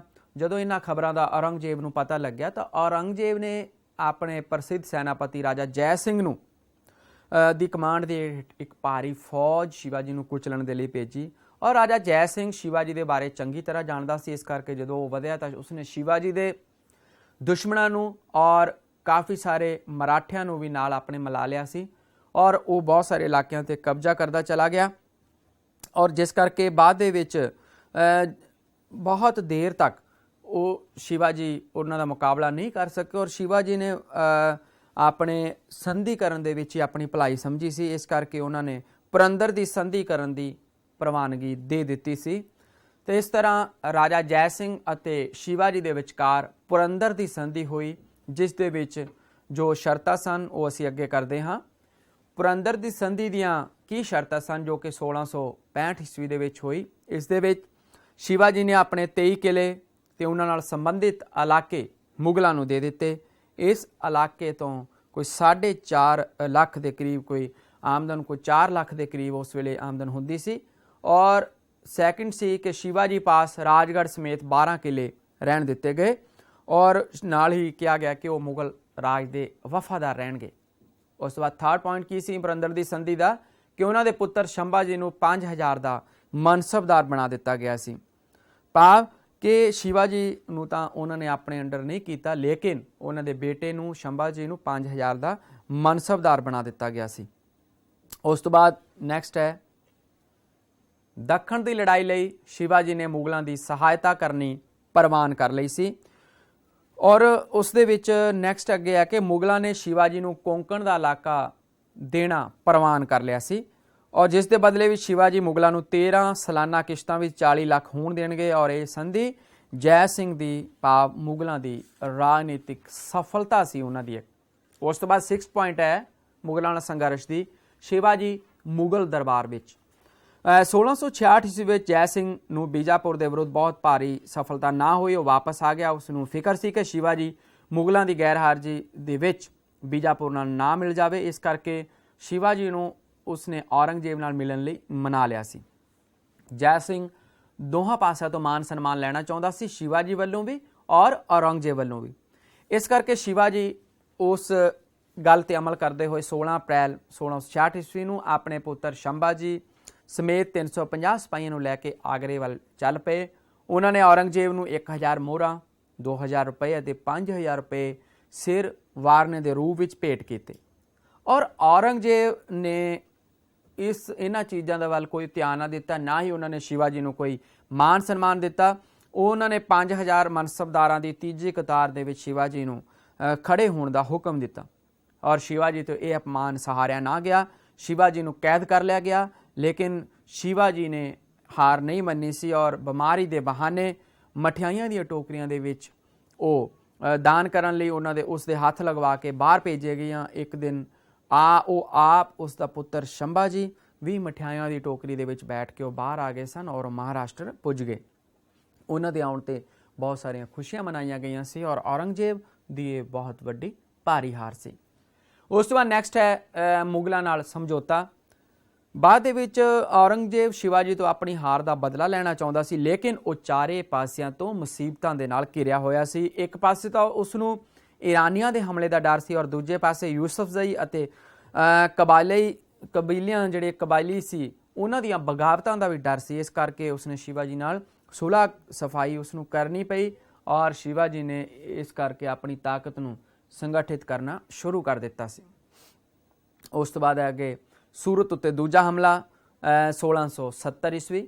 ਬਾਅਦ ਦੇ ਵਿੱਚ ਸੂਰਤ ਦੇ ਉੱਪਰ ਸੈਕਿੰਡ ਟਾਈਮ ਫਿਰ ਸ਼ਿਵਾਜੀ ਨੇ ਹਮਲਾ ਕੀਤਾ ਔਰ ਉਹਨਾਂ ਨੇ ਬਹੁਤ ਸਾਰੇ ਇਲਾਕਿਆਂ ਤੇ ਜਿੱਤਾਂ ਪ੍ਰਾਪਤ ਕਰ ਲਈ। ਉਹਨਾਂ ਨੇ ਪੁਰੰਦਰ, ਸਿੰਘਗੜ੍ਹ, ਕਰਨਾਲ, ਲੋਹਗੜ੍ਹ ਦੇ ਕਿਲੇ ਵੀ ਆਪਣੇ ਅਧੀਨ ਕਰ ਲਏ ਸਨ। ਇਸ ਦੇ ਨਾਲ ਉਹਨਾਂ ਨੇ ਚੌਥ ਅਤੇ ਸਰਦੇਸ਼ਮੁਖੀ ਕਰ ਵੀ ਅਗਰਾਉਣਾ ਸ਼ੁਰੂ ਕਰ ਦਿੱਤਾ ਸੀ ਔਰ ਇਹ ਤਾਂ ਹੀ ਕੀਤਾ ਸੀ ਕਿਉਂਕਿ ਮੁਗਲ ਸਰਕਾਰ ਉਸ ਵੇਲੇ ਤੱਕ ਕਾਫੀ ਕਮਜ਼ੋਰ ਹੋ ਗਈ ਸੀ। ਉਸ ਤੋਂ ਬਾਅਦ ਨੈਕਸਟ ਹੈ ਸ਼ਿਵਾਜੀ ਦੀਆਂ ਹੋਰ ਜਿੱਤਾਂ। ਬਾਅਦ ਦੇ ਵਿੱਚ ਸ਼ਿਵਾਜੀ ਜਿਵੇਂ ਕਿ ਆਪਾਂ ਹੁਣੇ ਹੀ ਗੱਲ ਕੀਤੀ ਹੈ ਵਿਦਿਆਰਥੀਓ ਕਿ ਔਰੰਗਜ਼ੇਬ ਜਦੋਂ ਥੋੜਾ ਕਮਜ਼ੋਰ ਹੋ ਗਿਆ ਉਸਨੂੰ ਧਨ ਦੀ ਵੀ ਘਾਟ ਆ ਗਈ ਸੀ। ਇਸ ਕਰਕੇ ਉਸਨੇ ਕਈ ਸੈਨਿਕ ਹਟਾ ਦਿੱਤੇ ਸਨ ਆਪਣੀ ਸੈਨਾ ਦੇ ਵਿੱਚ ਔਰ ਉਹਨਾਂ ਸੈਨਿਕਾਂ ਨੂੰ ਹੀ ਸ਼ਿਵਾਜੀ ਨੇ ਆਪਣੀ ਸੈਨਾ ਦੇ ਵਿੱਚ ਭਰਤੀ ਕਰ ਲਿਆ ਸੀ ਔਰ ਉਹ ਸੈਨਿਕਾਂ ਨੇ ਸ਼ਿਵਾਜੀ ਦੀ ਬਹੁਤ ਮਦਦ ਕੀਤੀ ਸੀ। ਇਸ ਕਰਕੇ ਸ਼ਿਵਾਜੀ ਨੇ ਖਾਨ ਦੇਸ਼ ਦੇ ਇਲਾਕੇ ਨੂੰ ਲੁੱਟਿਆ ਔਰ ਜਿਵੇਂ ਕਿ ਤੁਹਾਨੂੰ ਹੁਣੇ ਦੱਸਿਆ ਕਿ ਉਸਨੇ ਬਾਅਦ ਦੇ ਵਿੱਚ ਪੁਰੰਦਰ, ਸਿੰਘਗੜ੍ਹ, ਕਰਨਾਲ, ਲੋਹਗੜ੍ਹ ਦੇ ਕਿਲੇ ਵੀ ਅਧਿਕਾਰ ਕਰ ਲਿਆ, ਉਹਨਾਂ ਤੇ ਅਧਿਕਾਰ ਕਰ ਲਿਆ ਸੀ ਔਰ ਇੱਥੋਂ ਤੱਕ ਕਿ ਉਹਨਾਂ ਨੇ ਚੌਥ ਅਤੇ ਸਰਦੇਸ਼ਮੁਖੀ ਕਰ ਵੀ ਵਸੂਲ ਕਰਨਾ ਸ਼ੁਰੂ ਕਰ ਦਿੱਤਾ ਸੀ, ਜਿਸ ਦੇ ਬਾਰੇ ਅਸੀਂ ਨੈਕਸਟ ਅੱਗੇ ਕਰਾਂਗੇ। ਔਰ ਇਹ ਉਹ ਵੇਲਾ ਸੀ, ਇਸ ਵੇਲੇ ਤੱਕ ਸ਼ਿਵਾਜੀ ਦੀ ਸ਼ਕਤੀ ਬਹੁਤ ਜ਼ਿਆਦਾ ਵੱਧ ਚੁੱਕੀ ਸੀ। ਨੈਕਸਟ ਹੈ ਕਿ ਸ਼ਿਵਾਜੀ ਦਾ ਰਾਜ ਤਿਲਕ 1674 ਈਸਵੀ। ਇਸ ਸਮੇਂ ਤੱਕ ਲਗਭਗ ਸਾਰਾ ਮਹਾਰਾਸ਼ਟਰ ਮਰਾਠਿਆਂ ਦੇ ਅਧੀਨ ਆ ਚੁੱਕਿਆ ਸੀ ਔਰ ਹਿੰਦੂ ਸ਼ਿਵਾਜੀ ਨੂੰ ਆਪਣਾ ਨੇਤਾ ਮੰਨਣ ਲੱਗ ਪਏ ਸੀ ਔਰ ਸਾਰੀਆਂ ਵੈਦਿਕ ਰਸਮਾਂ ਰੀਤੀ ਰਿਵਾਜਾਂ ਦੇ ਨਾਲ ਸ਼ਿਵਾਜੀ ਦਾ ਰਾਜ ਤਿਲਕ ਹੋਇਆ। ਉਹਨਾਂ ਨੂੰ ਛਤਰਪਤੀ ਦੀ ਉਪਾਧੀ ਦਿੱਤੀ ਗਈ ਔਰ ਇਸ ਪੂਰੀ ਤਾਜਪੋਸ਼ੀ ਤੇ ਉਸ ਵੇਲੇ ਲਗਭਗ 50 ਲੱਖ ਰੁਪਏ ਦੇ ਕਰੀਬ ਖਰਚ ਆਇਆ ਸੀ ਕਿ ਉਹ ਸ਼ਿਵਾਜੀ ਦੇ ਸਰੀਰ ਨੂੰ 7 ਤਾਤਾਂ ਨਾਲ ਵਾਰ-ਵਾਰ ਧੋਇਆ ਗਿਆ ਸੀ ਔਰ ਲੋੜਵੰਦਾਂ ਨੂੰ ਬਹੁਤ ਜ਼ਿਆਦਾ ਦਾਨ ਵੀ ਦਿੱਤੇ ਗਏ ਸਨ ਔਰ ਸ਼ਿਵਾਜੀ ਨੂੰ ਪੱਥਰ ਅਤੇ ਸੋਨੇ ਦੇ ਜੜੇ ਹੋਏ ਤਖਤ ਦੇ ਉੱਪਰ ਉਹਨਾਂ ਨੂੰ ਬਿਠਾਇਆ ਗਿਆ ਸੀ। ਉਸ ਤੋਂ ਬਾਅਦ ਨੈਕਸਟ ਹੈ ਪਿਛਲਾ ਜੀਵਨ ਤੇ ਅੰਤ। ਤਖਤ ਉੱਤੇ ਬੈਠਣ ਪਿੱਛੋਂ ਸ਼ਿਵਾਜੀ ਕੋਈ ਪਿਛਲੇ 6 ਸਾਲ ਉਹ ਜਿਉਂਦੇ ਰਹੇ ਸਨ ਔਰ ਉਹ ਲਾਸਟ ਸਮੇਂ ਤੱਕ ਆਪਣੀ ਲੜਾਈਆਂ ਦੇ ਵਿੱਚ ਰੁੱਝੇ ਰਹੇ। 1676 ਤੋਂ ਲੈ ਕੇ 1680 ਤੱਕ ਆਪਨੇ ਵੈਲੋਰ, ਸੀਰਾ, ਬੇਲੇਰੀ, ਜੰਜੀ ਅਤੇ ਹੋਰ ਕਈ ਕਿਲਿਆਂ ਨੂੰ ਆਪਣੇ ਅਧੀਨ ਕਰ ਲਿਆ ਸੀ ਔਰ ਦੱਖਣ ਦੇ ਵਿੱਚ ਇੱਕ ਸ਼ਕਤੀਸ਼ਾਲੀ ਰਾਜ ਉਹਨਾਂ ਨੇ ਸਥਾਪਿਤ ਕਰ ਲਿਆ ਸੀ। ਉਸ ਤੋਂ ਬਾਅਦ ਨੈਕਸਟ ਹੈ ਰਾਜ ਵਿਸਥਾਰ। ਰਾਜ ਵਿਸਥਾਰ ਦੇ ਵਿੱਚ ਦੇਖਦੇ ਹਾਂ ਕਿ ਹੌਲੀ ਹੌਲੀ ਸ਼ਿਵਾਜੀ ਨੇ ਇੱਕ ਵਿਸ਼ਾਲ ਸਾਮਰਾਜ ਕਾਇਮ ਕਰ ਲਿਆ ਸੀ। ਉਹਨਾਂ ਦਾ ਰਾਜ ਸੂਰਤ ਦੇ ਲਾਗੇ ਰਾਮਨਗਰ ਤੋਂ ਲੈ ਕੇ ਗੋਆ ਤੱਕ ਫੈਲਿਆ ਹੋਇਆ ਸੀ ਔਰ ਪੂਰਬ ਵਿੱਚ ਬਗਲਾਨ, ਪੂਨਾ, ਨਾਸਿਕ ਅਤੇ ਕੋਲਾਪੁਰ ਦੇ ਬਹੁਤ ਸਾਰੇ ਹਿੱਸੇ ਉਹਨਾਂ ਦੇ ਰਾਜ ਦੇ ਵਿੱਚ ਸ਼ਾਮਲ ਸਨ। ਕਰਨਾਟਕ ਦਾ ਬਹੁਤ ਸਾਰਾ ਹਿੱਸਾ ਜਿਸ ਵਿੱਚ ਜਿੰਜੀ, ਵੇਲੋਰ ਤੇ ਤੰਜੋਰਾ ਸਨ ਉਹ ਵੀ ਉਹਨਾਂ ਦੇ ਅਧੀਨ ਸਨ। ਇਸ ਤਰ੍ਹਾਂ ਉਹ ਕਈ ਪ੍ਰਦੇਸ਼ਾਂ ਤੋਂ ਚੌਥ ਵੀ ਵਸੂਲ ਕਰਦੇ ਸਨ। ਉਹਨਾਂ ਦੇ ਅਧੀਨ ਕੋਈ ਲਗਭਗ 240 ਕਿਲੇ ਸਨ ਔਰ ਜਿਨ੍ਹਾਂ ਦੀ ਵਾਰਸ਼ਿਕ ਆਮਦਨ ਕੋਈ 7 ਕਰੋੜ ਦੇ ਕਰੀਬ ਹੁੰਦੀ ਸੀ। ਇਹ ਤਾਂ ਸੀ ਸ਼ਿਵਾਜੀ ਦਾ ਰਾਜ ਵਿਸਥਾਰ। ਤਾਂ ਹੁਣ ਅਸੀਂ ਕਰਦੇ ਹਾਂ ਸ਼ਿਵਾਜੀ ਦੇ ਰਾਜ ਪ੍ਰਬੰਧ ਦੇ ਬਾਰੇ। ਰਾਜ ਪ੍ਰਬੰਧ ਦੇ ਵਿੱਚ ਸ਼ਿਵਾਜੀ ਨੇ ਆਪਣੇ ਰਾਜ ਪ੍ਰਬੰਧ ਨੂੰ ਠੀਕ ਤਰ੍ਹਾਂ ਚਲਾਉਣ ਦੇ ਲਈ ਉਹਨਾਂ ਨੇ ਆਪਣੇ ਰਾਜ ਨੂੰ ਕਈ ਹਿੱਸਿਆਂ ਦੇ ਵਿੱਚ ਵੰਡਿਆ ਹੋਇਆ ਸੀ ਔਰ ਹਰ ਵਰਗ ਦੇ ਉੱਪਰ ਉਹਨਾਂ ਨੇ ਅਪੁਆਇੰਟ ਕੀਤੇ ਹੋਏ ਸਨ ਆਪਣੇ ਅਧਿਕਾਰੀ, ਜਿਸ ਦੇ ਵਿੱਚ ਫਸਟ ਅਸੀਂ ਕਰਦੇ ਹਾਂ ਕੇਂਦਰੀ ਪ੍ਰਸ਼ਾਸਨ ਦੇ ਬਾਰੇ, ਜਿਸ ਦੇ ਵਿੱਚ ਫਸਟ ਹੈ ਰਾਜਾ, ਜਿਸ ਨੂੰ ਛਤਰਪਤੀ ਕਿਹਾ ਜਾਂਦਾ ਸੀ ਕਿ ਰਾਜਾ ਜਾਂ ਛਤਰਪਤੀ ਸਾਰੀਆਂ ਸ਼ਕਤੀਆਂ ਦਾ ਉਹ ਕੇਂਦਰ ਬਿੰਦੂ ਹੁੰਦਾ ਸੀ, ਮੁਖੀਆ ਹੁੰਦਾ ਸੀ। ਉਸ ਦੇ ਮੁਖ ਵਿੱਚੋਂ ਨਿਕਲਿਆ ਹੋਇਆ ਹਰ ਸ਼ਬਦ ਕਾਨੂੰਨ ਬਣ ਜਾਂਦਾ ਸੀ। ਸਾਰੀਆਂ ਸ਼ਕਤੀਆਂ ਉਸ ਦੇ ਹੱਥ ਵਿੱਚ ਹੁੰਦੀਆਂ ਸਨ। ਉਹੀ ਸਾਰੇ ਮੁੱਖ ਅਫਸਰਾਂ ਦੀ ਨਿਯੁਕਤੀ ਕਰਦਾ ਸੀ ਔਰ ਕਿਸੇ ਨੂੰ ਵੀ ਚਾਹੇ ਉਹ ਗੱਦੀ ਤੋਂ ਉਤਾਰ ਸਕਦਾ ਸੀ। ਉਹ ਕਿਸੇ ਸਲਾਹ ਨੂੰ ਮੰਨੇ ਜਾਂ ਨਾ ਮੰਨੇ, ਆਪਣੇ ਮੰਤਰੀ ਮੰਡਲ ਦੀ ਸਲਾਹ ਨੂੰ ਮੰਨਦਾ ਸੀ ਜਾਂ ਨਹੀਂ ਮੰਨਦਾ ਸੀ, ਇਹ ਉਸ ਦੇ ਹੱਥ ਵਿੱਚ ਹੀ ਹੁੰਦਾ ਸੀ। ਤਾਨਾਸ਼ਾਹੀ ਸ਼ਾਸਕ ਹੋਣ ਦੇ ਬਾਵਜੂਦ ਵੀ ਸ਼ਿਵਾਜੀ ਨੇ ਕਦੇ ਵੀ ਆਪਣੇ ਅਧਿਕਾਰਾਂ ਦੀ ਦੁਰਵਰਤੋਂ ਨਹੀਂ ਕੀਤੀ ਸੀ। ਸੈਕਿੰਡ ਹੈ ਅਸ਼ਟ ਪ੍ਰਧਾਨ। ਅਸ਼ਟ ਪ੍ਰਧਾਨ, ਅਸ਼ਟ ਤੋਂ ਭਾਵ ਹੈ 8, ਪ੍ਰਧਾਨ ਤੋਂ ਭਾਵ ਕਿ ਮੰਤਰੀ, ਕਿ ਉਸ ਵੇਲੇ ਆਪਣੇ ਪੂਰੇ ਰਾਜ ਦੇ ਪ੍ਰਬੰਧ ਨੂੰ ਠੀਕ ਤਰ੍ਹਾਂ ਚਲਾਉਣ ਦੇ ਲਈ ਇੱਕ ਅਸ਼ਟ ਪ੍ਰਧਾਨ ਦੀ ਨਿਯੁਕਤੀ ਕੀਤੀ ਹੋਈ ਸੀ, ਭਾਵ 8 ਮੰਤਰੀ ਰੱਖੇ ਹੋਏ ਸੀ, ਜਿਸ ਦੇ ਵਿੱਚ ਫਸਟ ਸੀ ਪੇਸ਼ਵਾ, ਜਿਸ ਨੂੰ ਕਿ ਪ੍ਰਧਾਨ ਮੰਤਰੀ ਕਿਹਾ ਜਾਂਦਾ ਸੀ। ਉਹ ਸਾਰੇ ਵਿਭਾਗਾਂ ਦੀ ਨਿਗਰਾਨੀ ਆਪ ਕਰਦਾ ਸੀ। इसे तरह सैकेंड है अमात्य। अमात्या ਨੂੰ ਵਿੱਤ ਮੰਤਰੀ ਵੀ ਕਿਹਾ ਜਾਂਦਾ ਸੀ। ਉਹ ਸਾਰੇ ਕੰਮ ਰਾਜ ਦੀ ਆਮਦਨੀ ਅਤੇ ਖਰਚੇ ਦੀ ਜਾਂਚ ਪੜਤਾਲ ਕਰਦਾ ਸੀ ਔਰ ਉਸ ਦੀ ਪੂਰੀ ਰਿਪੋਰਟ ਉਹ ਛਤਰਪਤੀ ਨੂੰ ਪੇਸ਼ ਕਰਦਾ ਸੀ। ਉਸ ਤੋਂ ਬਾਅਦ ਨੈਕਸਟ ਹੈ ਵਾਕਿਆ ਨਵੀਸ ਜਾਂ ਮੰਤਰੀ। ਵਾਕਿਆ ਨਵੀਸ ਉਹ ਰੋਜ਼ ਹੋਣ ਵਾਲੀਆਂ ਘਟਨਾਵਾਂ ਦਾ ਚਿੱਠਾ ਲਿਖ ਕੇ ਉਹ ਤਿਆਰ ਕਰਦਾ ਸੀ ਔਰ ਰਾਜ ਦਰਬਾਰ ਦੀ ਸਾਰੀ ਕਾਰਵਾਈ ਉਸ ਦੀ ਮੰਤਰੀ ਡਾਇਰੀ ਕਰ ਲੈਂਦਾ ਸੀ। ਉਸ ਤੋਂ ਬਾਅਦ ਸਚਿਵ ਜਾਂ ਸ਼ੁਰੂ ਨਵੀਸ ਹੈ। ਇਹ ਮੰਤਰੀ ਇੱਕ ਤਰ੍ਹਾਂ ਦਾ ਸੁਪਰਡੈਂਟ ਹੁੰਦਾ ਸੀ ਜੋ ਸਰਕਾਰੀ ਚਿੱਠੀਆਂ ਦੇ ਪਰਚੇ ਠੀਕ ਤਰ੍ਹਾਂ ਤਿਆਰ ਕਰਵਾਉਂਦਾ ਸੀ ਔਰ ਸਾਰੀਆਂ ਚਿੱਠੀਆਂ ਨੂੰ ਉਹ ਦੂਰਾ ਪੜ੍ਹ ਕੇ ਉਹਨਾਂ ਨੂੰ ਸਾਰਿਆਂ ਦੇ ਉੱਤੇ ਸ਼ੁਰੂ ਭਾਵ ਇੱਥੋਂ ਸ਼ੁਰੂ ਹੁੰਦਾ ਹੈ ਉਹ ਲਿਖਦਾ ਸੀ। ਉਹ ਪਰਗਨਿਆਂ ਅਤੇ ਮਹਲ ਦੇ ਖਰਚ ਦੀ ਵੀ ਜਾਂਚ ਪੜਤਾਲ ਕਰਦਾ ਸੀ। ਇਸ ਤਰ੍ਹਾਂ ਹੈ ਨੈਕਸਟ ਸੁਮੰਤ ਜਾਂ ਵਿਦੇਸ਼ ਮੰਤਰੀ ਕਿ ਇਹ ਸ਼ਿਵਾਜੀ ਦਾ ਵਿਦੇਸ਼ ਮੰਤਰੀ ਹੁੰਦਾ ਸੀ। ਬਾਹਰੋਂ ਆਏ ਹੋਏ ਰਾਜਦੂਤਾਂ ਦਾ ਸਵਾਗਤ ਕਰਦਾ ਸੀ ਔਰ ਆਪਣੇ ਦੇਸ਼ ਦੇ ਰਾਜਦੂਤਾਂ ਨੂੰ ਉਹ ਬਾਹਰ ਭੇਜਦਾ ਸੀ। ਉਸ ਤੋਂ ਬਾਅਦ ਨੈਕਸਟ ਹੈ ਪੰਡਿਤ ਰਾਓ। ਪੰਡਿਤ ਰਾਓ ਧਾਰਮਿਕ ਮੰਤਰੀ ਹੁੰਦਾ ਸੀ ਔਰ ਜਿੰਨੇ ਵੀ ਬ੍ਰਾਹਮਣਾਂ ਜਾਂ ਵਿਦਵਾਨਾਂ ਨੂੰ ਦਾਨ ਦੇਣਾ ਹੁੰਦਾ ਸੀ ਜਾਂ ਉਹਨਾਂ ਨੂੰ ਕੋਈ ਜਗ੍ਹਾ ਦੇਣੀ ਹੁੰਦੀ ਸੀ ਤਾਂ ਉਸ ਦੇ ਬਾਰੇ ਇਹ ਡਿਸੀਜ਼ਨ ਲੈਂਦਾ ਸੀ ਪੰਡਿਤ ਰਾਓ। ਉਸ ਤੋਂ ਬਾਅਦ ਹੈ ਸਰੇ ਨੌਬਤ ਜਾਂ ਸੈਨਾਪਤੀ।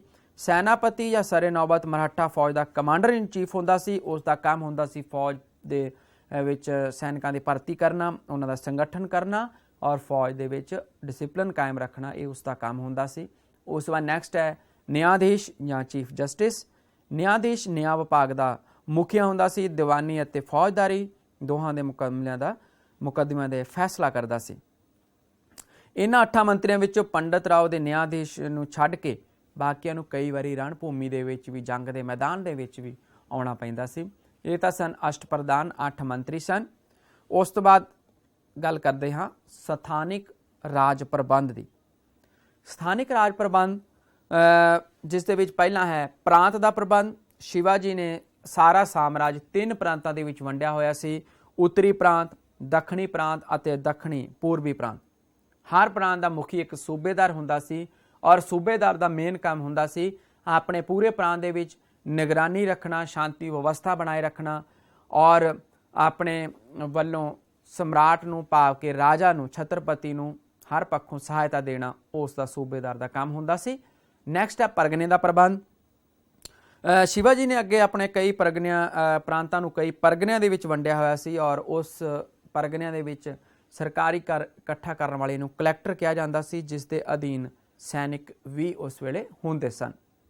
ਉਸ ਤੋਂ ਬਾਅਦ ਨੈਕਸਟ ਹੈ ਪਿੰਡਾਂ ਦਾ ਪ੍ਰਬੰਧ। ਪਰਗਨਿਆਂ ਨੂੰ ਅੱਗੇ ਮੌਜਾ ਪਿੰਡ ਨੂੰ ਕਿਹਾ ਜਾਂਦਾ ਸੀ ਔਰ ਉਹ ਪਿੰਡਾਂ ਦਾ ਇੱਕ ਮੁਖੀ ਹੁੰਦਾ ਸੀ। ਜਿਵੇਂ ਕਿ ਅੱਜ ਕੱਲ੍ਹ ਪਿੰਡਾਂ ਦੇ ਮੁਖੀ ਨੂੰ ਸਰਪੰਚ ਕਿਹਾ ਜਾਂਦਾ ਹੈ ਤਾਂ ਉਸ ਵੇਲੇ ਪਿੰਡ ਦੇ ਮੁਖੀ ਨੂੰ ਪਟੇਲ ਕਿਹਾ ਜਾਂਦਾ ਸੀ। ਉਹ ਪੂਰੇ ਪਿੰਡ ਦੇ ਵਿੱਚ ਹਰ ਤਰ੍ਹਾਂ ਨਾਲ ਛੋਟੇ ਛੋਟੇ ਝਗੜਿਆਂ ਦਾ ਫੈਸਲਾ ਕਰਦੇ ਸਨ। ਉਸ ਵੇਲੇ ਪੰਚਾਇਤ ਨੂੰ ਕਾਫੀ ਸਾਰੀਆਂ ਸ਼ਕਤੀਆਂ ਪ੍ਰਾਪਤ ਸਨ, ਨਾਲ ਹੀ ਪੰਚਾਇਤ ਦਾ ਬਹੁਤ ਸਨਮਾਨ ਕੀਤਾ ਜਾਂਦਾ ਸੀ। ਇਹ ਤਾਂ ਸੀ ਸਥਾਨਿਕ ਰਾਜ ਪ੍ਰਬੰਧ। ਉਸ ਤੋਂ ਨੈਕਸਟ ਹੈ ਸੈਨਿਕ ਪ੍ਰਬੰਧ। ਸ਼ਿਵਾਜੀ ਇੱਕ ਯੋਗ ਅਤੇ ਬਹੁਤ ਹੀ ਬਹਾਦਰ ਸੈਨਾਪਤੀ ਸੀ ਔਰ ਉਸਨੇ ਇੱਕ ਭਾਰੀ ਸ਼ਕਤੀਸ਼ਾਲੀ ਸੈਨਾ ਰੱਖੀ ਹੋਈ ਸੀ ਕਿਉਂਕਿ ਅਗਰ ਉਸਨੇ ਜਿੱਤਾਂ ਪ੍ਰਾਪਤ ਕਰਨੀਆਂ ਸਨ ਔਰ ਅਗਰ ਉਸਨੇ ਆਪਣੇ ਰਾਜ ਨੂੰ ਜ਼ਿਆਦਾ ਦੇਰ ਤੱਕ ਚਲਾਉਣਾ ਸੀ ਤਾਂ ਉਸ ਦੇ ਲਈ ਜ਼ਰੂਰੀ ਸੀ ਕਿ ਉਸਦੇ ਕੋਲ ਇੱਕ ਭਾਰੀ ਸੈਨਾ ਹੁੰਦੀ। ਇਸ ਦੇ ਲਈ ਅੱਗੇ ਉਸਦੇ ਨੈਕਸਟ ਪੁਆਇੰਟ ਹੈ ਸਾਡੇ ਕੋਲ ਕਿ ਸੈਨਾ ਦੀ ਗਿਣਤੀ, ਕਿ ਸੈਨਾ ਉਸਦੀ ਕਿੰਨੀ ਸੀ। ਸ਼ਿਵਾਜੀ ਕੋਲ ਇੱਕ ਬਹੁਤ ਹੀ ਵਿਸ਼ਾਲ ਸੈਨਾ ਸੀ। ਉਸਦੇ ਕੋਲ 45,000 ਘੋੜਸਵਾਰ, 10,000 ਪੈਦਲ ਜਾਂ ਉਸਦੇ ਸਥਾਈ ਸੈਨਾ ਸੀ ਔਰ 200 ਜਲ ਸੈਨਿਕ ਸਨ। ਇਸੇ ਲਈ ਤਰ੍ਹਾਂ ਸਮਾਨ ਢੋਣ ਲਈ 1260 ਦੇ ਕਰੀਬ ਹਾਥੀ ਵੀ ਸਨ। ਨੈਕਸਟ ਹੈ ਹਿੰਦੂ ਅਤੇ ਮੁਸਲਮਾਨ ਸੈਨਿਕ। ਸ਼ਿਵਾਜੀ ਨੇ ਆਪਣੀ ਸੈਨਾ ਦੇ ਵਿੱਚ ਹਿੰਦੂ ਅਤੇ ਮੁਸਲਮਾਨ ਸੈਨਿਕਾਂ ਨੂੰ ਵੀ ਰੱਖਿਆ ਹੋਇਆ ਸੀ। ਉਹ ਕੋਈ ਫਰਕ ਨਹੀਂ ਕਰਦਾ ਸੀ। ਉਹ ਕਿਸੇ ਧਰਮ ਦੇ ਆਧਾਰ 'ਤੇ ਉਹ ਸੈਨਾ ਦੀ ਭਰਤੀ ਨਹੀਂ ਕਰਦਾ ਸੀ ਔਰ ਜਿਹੜੇ ਮੁਸਲਮਾਨ ਸੈਨਿਕ ਮੁਸਲਿਮ ਦੀ ਸੈਨਾ ਨੂੰ ਛੱਡ ਦਿੰਦੇ ਸਨ ਤਾਂ ਉਹ ਸ਼ਿਵਾਜੀ ਦੀ ਸੈਨਾ ਵਿੱਚ ਆ ਕੇ ਭਰਤੀ ਹੋ ਜਾਂਦੇ ਸਨ। ਉਸ ਤੋਂ ਬਾਅਦ ਹੈ ਯੁੱਧ ਸਮੱਗਰੀ ਜਿਸ ਦੇ ਵਿੱਚ ਤਲਵਾਰਾਂ, ਲੜਾਈ ਦੇ ਲਈ ਤਲਵਾਰਾਂ, ਭਾਲੇ, ਨੇਜੇ ਆਦਿ ਵਰਤੋਂ ਹੁੰਦੀ ਸੀ। ਨੈਕਸਟ ਹੈ ਘੋੜਸਵਾਰ ਸੈਨਾ। ਸ਼ਿਵਾਜੀ ਦੀ ਇੱਕ ਘੋੜਸਵਾਰ ਸੈਨਾ ਜੋ ਕਿ ਸੈਨਾ ਦਾ ਪ੍ਰਮੁੱਖ ਅੰਗ ਸੀ, ਉਸ ਨੂੰ ਬੜੀ ਮਹੱਤਤਾ ਦਿੱਤੀ ਜਾਂਦੀ ਸੀ। ਉਸ ਵੇਲੇ 45,000 ਘੋੜਸਵਾਰ ਸਨ। ਛੋਟੀ ਤੋਂ ਛੋਟੀ ਟੁਕੜੀ ਵਿੱਚ 25 ਘੋੜਸਵਾਰ ਹੁੰਦੇ ਸਨ ਜਿਸ ਨੂੰ ਇੱਕ ਹਵਾਲਦਾਰ ਦੇ ਅਧੀਨ ਕੀਤਾ ਜਾਂਦਾ ਸੀ। 5 ਹਵਾਲਦਾਰਾਂ ਉੱਤੇ ਇੱਕ ਜਮਾਦਾਰ ਹੁੰਦਾ ਸੀ ਅਤੇ 10 ਜਮਾਦਾਰਾਂ ਉੱਤੇ ਇੱਕ ਹਜ਼ਾਰੀ ਹੁੰਦਾ ਸੀ। ਪੰਜ ਹਜ਼ਾਰੀ ਦਾ ਖਿਤਾਬ ਘੋੜਸਵਾਰਾਂ ਦੇ ਰਸਾਲੇ ਦੇ ਮੁਖੀ ਨੂੰ ਦਿੱਤਾ ਜਾਂਦਾ ਸੀ। ਨੈਕਸਟ ਹੈ ਪੈਦਲ ਸੈਨਾ।